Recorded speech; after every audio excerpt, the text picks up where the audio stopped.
Jaden terdiam sesaat, kemudian dengan tenang berkata, "Kau benar. Maaf, aku akan mundur. Toh jadi pihak ketiga selama ini tak membuatku memperoleh informasi apapun soal ayah Mike." Dia sungguh bersikap tenang, dan mungkin Mike bahkan tak tahu apa-apa perihal yang ayahnya lakukan. FBI mungkin harus cari cara lain untuk lakukan investigasi ini. Jaden tak tahu, Jasmine telah menjadi faktor tak terduga dalam rencana investigasinya.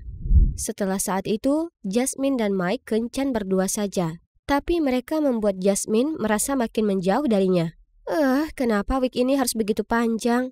Dan sepatu aneh ini, kenapa para cewek mau menyiksa diri dengan benda-benda ini? Jasmine memikirkan tentang saat terakhir dia bersama dengan Jaden. Bagaimana dia bisa tanggalkan sepatu hak bodoh itu dan menikmati digendongnya? Tapi tentu itu tak akan pernah terjadi di depan Mike. Jaden telah menjaga janjinya dan meninggalkan kami berdua. Tapi kenapa aku merasa ada sesuatu yang hilang? Kau cantik sekali hari ini. Kalung itu sungguh luar biasa.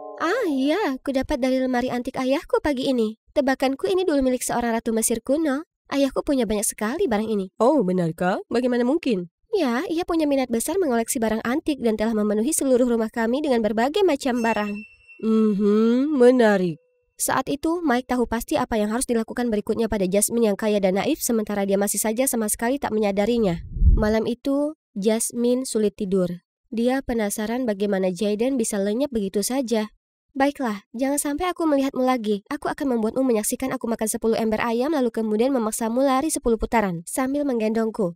Jasmine tak menyadari, bagaimanapun juga, bahwa di balik frustrasi tak jelas terhadap Jaden, dia sebenarnya merindukannya. Hari berikutnya, segera setelah Jasmine sampai di sekolah, Mike segera mendekatinya. Apa aku sudah bilang kalau umurku 16 tahun akhir pekan ini? Tidak, belum. Kalau begitu, apa ada acara khusus di hari besarmu? Ya, sebenarnya. Itulah kenapa aku datang mencarimu. Aku ingin pastikan kau punya cukup waktu untuk siapkan pakaian paling memukau, karena aku ingin kau bertemu ayahku di sana. Kau harus memberi kesan baik padanya. Wah, aku harus memikirkannya dulu. Oke. Setelah itu, Jasmine mencari Jaden kemana-mana, tapi tak dapat menemukan jejaknya. Jaden, kau kemana saja sih? Malam itu, saat Jaden mendiskusikan situasi saat ini pada mitranya, dia terkejut melihat sosok Jasmine di pintu. Bagaimana dia temukan cara masuk ke sini?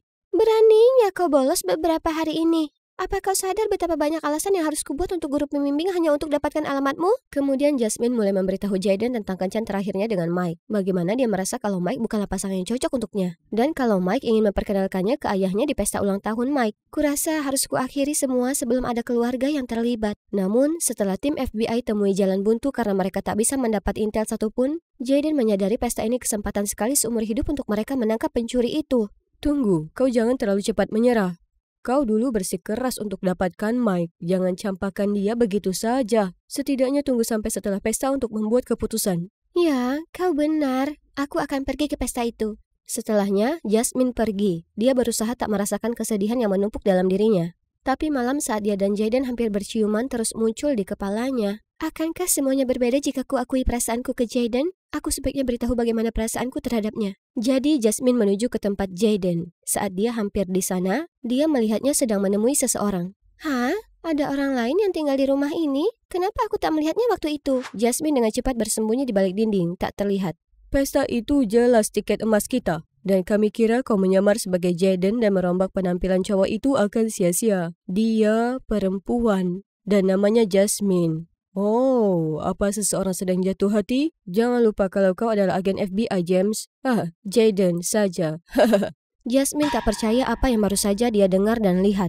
Saat pria itu pergi, dia langsung mendatangi Jaden. Kapan kau akan beritahu aku tentang kehidupan gandamu, James? Kuharap aku bisa beritahu padamu segalanya, tapi sungguh tak bisa. Tapi aku tak akan menyangkal apa yang sudah kau dengar. Aku agen FBI dan sedang menyamar jadi siswa SMA untuk buntuti Mike. Jasmine, tolong dengarkan aku. Aku akan beritahu semua jika waktunya sudah tepat. Jadi, aku cuma alat yang kau pakai untuk dekati Mike? Dan karena itu tak berhasil, kau sudah selesai denganku? Tidak, bukan begitu. Dan kenapa Mike? Apa yang kau butuhkan darinya? Aku tak bisa beritahu lainnya sekarang. Tapi tolong, berhati-hatilah saja di dekatnya, oke? Dia tak sebaik yang dia coba tampilkan. Aku akan kirim agen FBI untuk mengawasimu di pesta. Tidak, kau tak akan lakukan itu. Kau tak akan lakukan apapun karena kau dan FBI akan biarkan aku sendiri. Jasmine, kumohon. Walaupun begitu menyakitkan melihatnya lagi, Jasmine berbalik. Teman-temanku memanggilku Gucci, tapi kurasa kau tak akan tahu. Sementara Jasmine masih marah pada Jaden, dia tak bisa tidak bertanya-tanya kenapa FBI harus mengirim orang untuk mengikuti Mike. Tiba-tiba dia ingat percakapan yang tak sengaja didengar. Pesta itu jelas tiket emas kita, dan kami kira kau menyamar sebagai Jaden dan merombak penampilan cowok itu akan sia-sia. Mungkin aku bisa temukan jawaban di pesta ulang tahun Mike? Di hari-hari berikutnya, Jaden tanpa henti berusaha berbaikan dengan Jasmine. Dia mengiriminya pesan di setiap sosial media, mulai dari Facebook sampai Instagram hingga Twitter, dan dia harus memblokirnya masing-masing. Dia menerbangkan pesawat kertas yang berbunyi "Aku minta maaf" ke kamar Jasmine, tapi dia hanya menatap dingin padanya lewat jendela, sementara merobek semua pesawat dan melemparkannya ke tong sampah. Suatu pagi, Jasmine bangun dan bahkan menemukan seekor merpati mengantarkan surat permintaan maaf, tapi dia masih benar-benar mengabaikannya. Pesta ulang tahun Mike akhirnya tiba. Kenapa aku merasa resah? Mungkin itu karena hamburger Gary sore ini? Sementara, Mike juga tersesat dalam lamunannya sendiri. Akankah ayah bisa melanjutkan rencana? Aku penasaran ia akan muncul dengan penyamaran apa. Tepat kemudian, Tiffany mendatangi mereka. Mike, aku punya hadiah untukmu. Mike membuka amplop dan menemukan foto Jasmine dari saat dia masih tomboy. Aku hanya ingin mengingatkanmu orang yang sebenarnya kau kencani. Aku tak peduli bagaimana dia sebelumnya, karena aku mencintainya saat ini. Pacarku yang luar biasa. Jasmine setengah menghargai perasaan Mike terhadapnya, tapi dia juga lelah karena tekanan mencoba jadi orang lain yang bukan dirinya. Andai saja kau tahu ini bukan aku yang sesungguhnya. Saat mereka pergi, Mike mendekatkan diri dan berbisik ke telinga Jasmine. Ayo kita temui ayahku, secara pribadi. Jasmine mengikuti Mike ke atap, tapi dia tak melihat siapapun saat mereka sampai di sana. Di mana dia? Sabar saja, dia selalu datang tepat waktu. Di saat itu, seorang lelaki tua berwajah ramah muncul. Jasmine melihat sekeliling kebingungan, bertanya-tanya dari mana datangnya dia. Sebelum dia sempat memperkenalkan diri, pria itu mulai bicara. Jadi kau pasti Jasmine yang cantik. Mike sudah cerita banyak tentangmu. Ku dengar ayahmu kolektor benda antik. Ya, Anda tahu ayahku? Aku tahu dia punya sesuatu yang sangat berharga. Jasmine tak tahu apa yang dia bicarakan, jadi dia menoleh ke Mike dan melihatnya memberi isyarat. Itu kau. Kesini nak, aku punya hadiah untukmu. Cincin berlian yang cocok untuk tanganmu yang halus. Jasmine ragu, tapi entah kenapa dia mendapati dirinya perlahan menjulurkan tangannya. Saat tangannya hampir menyentuh tangannya, ada suara gemerisik. Tikus! Tiba-tiba, ada ledakan besar dan asap mengepul di udara. Jasmine terjatuh ke lantai, tak sadarkan diri. Jaden merangsek masuk dan melihat ayah Mike menghilang dalam asap saat mereka kabur. Pikirannya menyuruhnya untuk mengejar mereka, tapi melihat Jasmine tergeletak di bawah, dia langsung berlari ke Jasmine dan membopongnya keluar dari sana. Jasmine tersadar dan melihat ayah dan 3 saudara laki-lakinya dengan cemas berdiri mengelilingi. Lewat aksen mereka, dia tahu kalau pesan acak telah dikirimkan ke ayahnya kemarin malam. Memintanya menyerahkan kalung berharga untuk ditukar dengan Jasmine. Polisi memastikan bahwa pengirim pesan ancaman itu merupakan pencuri kawakan. Tapi aku penasaran bagaimana dia tahu keluarga kita punya kalung itu. Jasmine ingat mengenakan kalung itu untuk menemui Mike dan mengatakan padanya kalau ayahnya adalah kolektor barang antik. Apa mungkin pencuri itu adalah... Ingat, dia sudah melakukan ini sejak lama. Mereka menyebutnya pencuri hantu. Tentu saja, ia punya bakat untuk mengendus barang berharga dan menghindari polisi. Sayangnya, kali ini pun sama. Sebenarnya polisi muda itu bisa saja menangkapnya, tapi dia memilih untuk menyelamatkan saudara kalian. Keluarga kita berhutang budi padanya. Apakah polisi muda itu Jaden? Kemudian Jaden datang menjenguk Jasmine di rumah sakit. Bisa kau beritahu aku kebenarannya sekarang? Apakah FBI mengejar kriminal spesialis yang tak bukan adalah ayah Mike? Kau benar, karena dia bekerja dengan cara yang misterius. Aku harus mendekatinya lewat anaknya, Mike. Jadi, kenapa kau tak menangkapnya saat kau punya kesempatan? Bukankah kau sudah menantikan momen itu? Karena kau dalam bahaya. Di saat itu, yang kupikirkan hanyalah untuk mendatangimu. Baiklah, aku percaya yang satu itu. Bisa kau beritahu apa yang sudah kau temukan? Mungkin aku bisa membantu? Kemudian Jaden memberitahu Jasmine bahwa dengan memata-matai Mike, dia temukan bahwa ayah Mike adalah seorang informan. Mike akan mencari gadis-gadis kaya, lalu menunjukkan target ke ayahnya yang akan mencuri barang berharga mereka. Itulah kenapa Mike sudah menargetkan Tiffany sebelumnya. Tapi begitu dia tahu kalau dia pura-pura kaya dan Jasmine yang asli kaya, dia berpindah fokus ke Jasmine. Maaf aku terus menyembunyikan kebenaran darimu begitu lama. Aku sangat peduli padamu dan berusaha menjagamu agar tak terluka. Tapi nyatanya begitu. Aku menyesal. Kuharap kau bisa maafkan aku. Toh kau memang menyelamatkan nyawaku. Kurasa kita bisa bilang itu impas. Jadi, kalau begitu apa langkah kita selanjutnya? Aku sungguh tak tahu. Aku mungkin punya ide. Di tempat lain, Mike dan ayahnya membuat rencana busuk. Aku tak menyangka si pengecut Jaden akan ada di FBI. Jangan khawatir, aku tahu bagaimana menanganinya. Keesokan harinya, laporan pelelangan barang antik membanjiri berita. Pameran sekali seumur hidup dan koleksi pribadi seorang pria akan dilelang untuk penawar tinggi. Koleksinya termasuk barang antik dari seluruh penjuru dunia, termasuk kalung yang katanya milik Cleopatra. Diperkirakan nilainya lebih dari 100 juta dolar. Jalanan juga dipasangi baliho dan spanduk tentang pelelangan itu. Di malam pelelangan, semua VIP dari kalangan atas berkumpul di lobi utama bersiap untuk acara besar itu.